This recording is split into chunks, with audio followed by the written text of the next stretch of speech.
Assalomu alaykum. Talablarga binoan bugun uhud va liniya.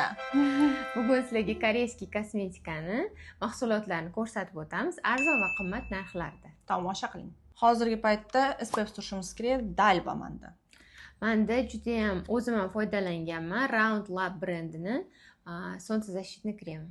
Yana manda Dalba brendini Mist bu yuzni namlantiruvchi. Manda esa juda ham populyarniy bo'lgan Нашумевший 345 brendini Mist.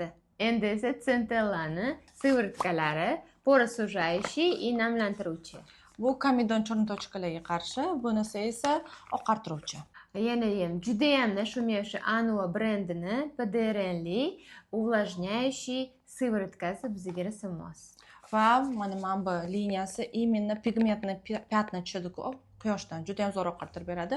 Yashili esa для чувствительной кожи. Endi esa ko'z atrofi uchun krem, aksessuarga даже qora пятnalarni ham zo'r ketkazadi. Manda bo'lsa Innisfree'ni PDRNli ham lab, ham ko'z tagiga suradigan krem, serum. Endi yuz uchun krem, manda aksessuari niacinamidligi bu yuzni oqartiradi va dog'larni ham ochartirib beradi. Manda bo'lsa Dr. Altayan ikki xil kremi, bittasi namlantiruvchi, bittasini baza pod makiyaj qilib ishlatsanglar bo'ladi.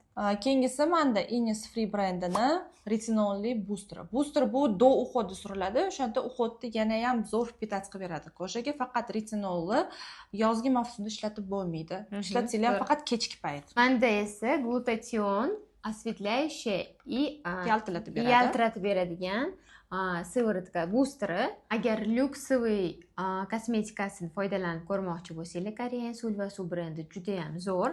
Mana shu hamma naborini olsanglar maza qilasizlar. Bundan ozgina arzonroq. Ozgina emas, 2 barobar. 2 barobar arzonroq, da. Faqat buni otani o'qishga qo'rqyapman, chunki noto'g'ri o'qib qo'ysam, tut qo'yib yuborasiz. O'quy. Или неправильно, не знаю. Вот этот бренд очень хороший, да. Buni yana o'zini maskalari pedi bor. Pedam именно шелушениyani zo'r ketkazib beradi. Chorni tochkalar bilan ham boroться qiladi va yana bitta oqartiruvchi maskasi bor. O'quy. Shunaqa.